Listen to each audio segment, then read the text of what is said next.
Maintenant, dernière partie dans unité 2, chapitre 1, les fluides au repos, propriétés des fluides au repos, c'est le principe de Pascal. Qu'est-ce qu'il a fait, Pascal? Une petite expérience. Un cylindre fermé par un piston. La pression au-dessus de la surface du piston, on lui donne le symbole P1. Je veux la pression en un point au sein d'un liquide. Ça nous donne P1 plus ρGH, la pression en un point au sein d'un liquide. Si je mets un poids supplémentaire, donc la pression sur la surface égale P1 qui est au-dessus de la surface, plus ρGH, plus le poids supplémentaire qui est delta P. Qu'est-ce qu'on peut conclure de ceci? Si un corps est soumis à une pression, cette pression se transmet intégralement à tous les points du liquide et aux parois du récipient. Une autre fois, le principe de Pascal, si un corps enfermé, un liquide enfermé dans un récipient par un piston est soumis à une pression, cette pression se transmet à tous les points du liquide et aux parois du récipient. Quelles sont les applications sur le principe de Pascal? Donc, pression, si on met un poids supplémentaire, P1 plus ρGH plus delta P. Voilà le principe de Pascal une troisième fois. Le savant français Pascal a formulé ce résultat dans ce principe. Lorsqu'un liquide enfermé dans un récipient subit une pression, celle-ci se transmet intégralement, c'est-à-dire à tous les points du liquide, et aux parois du récipient. Qu'est-ce qu'on a profité? Quelles sont les applications sur le principe de Pascal? Deux choses. Un, la presse hydraulique. La presse hydraulique, ce qu'on voit dans les stations de benzène pour soulever les voitures, pour le laver et changer l'huile. De quoi se compose la presse hydraulique? D'abord, un tube en forme de lettre U. Si les deux tubes sont de même section, donc la pression ici c'est F sur A égale F sur A. Donc la pression est la même. Mais si par exemple on a un tube en forme de lettre U, l'un de petite R de section, l'autre a une grande R de section. D'après le principe de Pascal, la pression qui agit sur le petit piston égale la pression agit sur le grand piston. Parce que la pression se transmet intégralement du petit piston jusqu'au grand piston. C'est-à-dire, si on agit avec une petite force sur une petite aire de section, il nous donne une pression. D'après Pascal, la pression se transmet intégralement à tous les points du liquide et aux parois du récipient jusqu'à arrive à la surface interne du grand piston. Donc P sur le petit piston égale P sur le grand piston. Donc F sur A du petit piston égale F sur A du grand piston. Voilà. La pression se transmet intégralement. La force sur le petit piston, sur l'air du petit piston, égale la force sur le grand piston, sur l'air du grand piston. Maintenant, une petite définition, que veut-on dire par le mot N? C'est le rendement mécanique de la presse hydraulique. Est égal à quoi? 5 choses. Le rendement égal. Grand force sur petite force égale grand R sur petit r égale. On sait que F égale M fois G. Donc M majuscule grand M fois G sur petit m fois G. G avec G, ça nous donne masse majuscule à la petite masse. Égale. R c'est un cercle. R du cercle pi R au carré.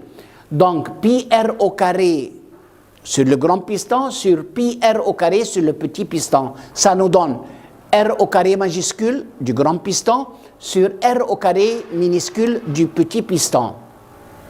Égale. Donc, F majuscule sur F minuscule. M majuscule sur M minuscule. R au carré majuscule sur R carré minuscule. Égale le même rapport, diamètre au carré majuscule sur diamètre au carré minuscule. Donc 4 choses. Il nous manque une 5e égalité.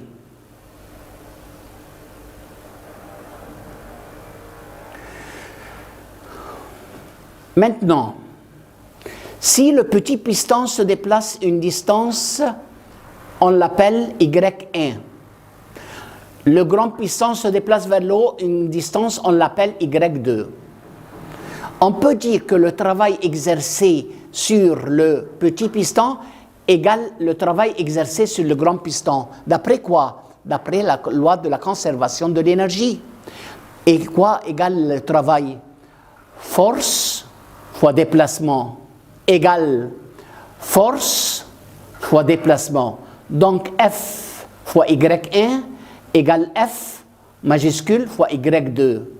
Si je veux faire le rapport F majuscule sur F minuscule, ça nous donne Y1 sur Y2. Donc la distance parcourue par le petit piston sur la distance parcourue par le grand piston. Donc quelles sont les 5 égalités du rendement mécanique de la presse hydraulique? Force sur le grand piston sur force petit piston. Masse sur le grand piston sur masse sur le petit piston. Diamètre au carré du grand piston sur diamètre au carré du petit piston. Rayon au carré du grand piston sur rayon au carré du petit piston. Dernière chose, la distance parcourue par le petit piston Y1 sur la distance parcourue par le grand piston Y2. Maintenant, on a une communauté très importante. Qu'est-ce qu'il y a ici? Voilà un liquide comme l'huile. Quelle est la communauté? L'huile de la presse hydraulique ne doit pas contenir aucune bulle d'air. Communauté, l'huile de la presse hydraulique ne doit pas contenir aucune bulle d'air. Pourquoi? Parce que l'air est compressible par suite. La pression ne se transmet pas du petit piston au grand piston. La pression ne se transmet pas du petit piston au grand piston. Maintenant, question d'examen.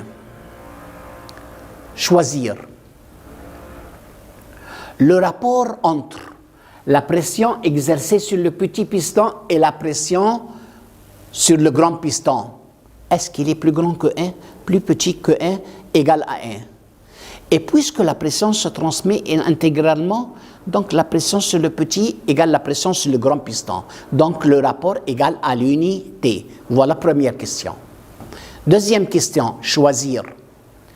Le rapport entre le travail exercé sur le petit piston et le travail exercé sur le grand piston. Plus grand que 1, plus petit que 1, égal à l'unité. Puisque la loi de la conservation de l'énergie dit que l'énergie est ni créée ni perdue, donc le travail exercé sur le petit piston égale le travail exercé sur le grand piston. Donc le travail sur le petit sur le travail sur le grand égale à l'unité. Troisième question. Le rapport entre le volume du liquide déplacé du petit piston au grand piston, plus grand que 1, plus petit que 1, égale à l'unité. Puisque la même quantité qui se déplace du petit au grand piston, donc le rapport entre le volume du liquide déplacé du petit au grand piston égale aussi à l'unité. Dernière chose, faites attention à la dernière question.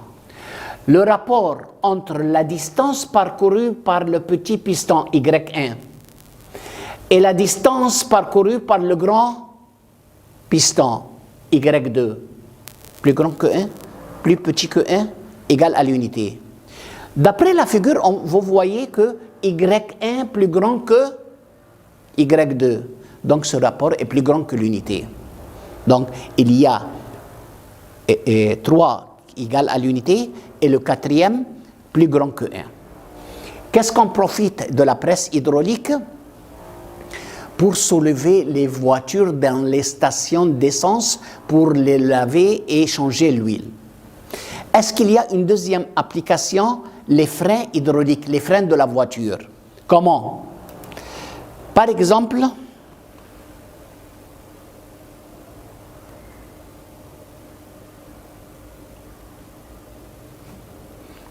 application sur le principe de les freins hydrauliques des voitures. Utilise le principe de Pascal dans le liquide intermédiaire du système. Qu'est-ce qu'on fait dans les voitures? Si j'appuie sur la pédale des freins, on agit avec une force sur une aire. Il nous donne une pression. Cette pression se transmet intégralement dans des tubes contenant de l'huile jusqu'il arrive au coussin qui appuie sur les pneus de voiture pour l'arrêter. Donc, si on agit avec une force sur une aire qui est le pédale des freins, il nous donne une pression. Cette pression se transmet intégralement dans des tubes contenant de l'huile jusqu'il arrive au coussin qui arrête les pneus des voitures. Il agit avec une force sur une aire pour l'arrêter. Voilà, donc, deuxième application, les freins hydrauliques. Et bon,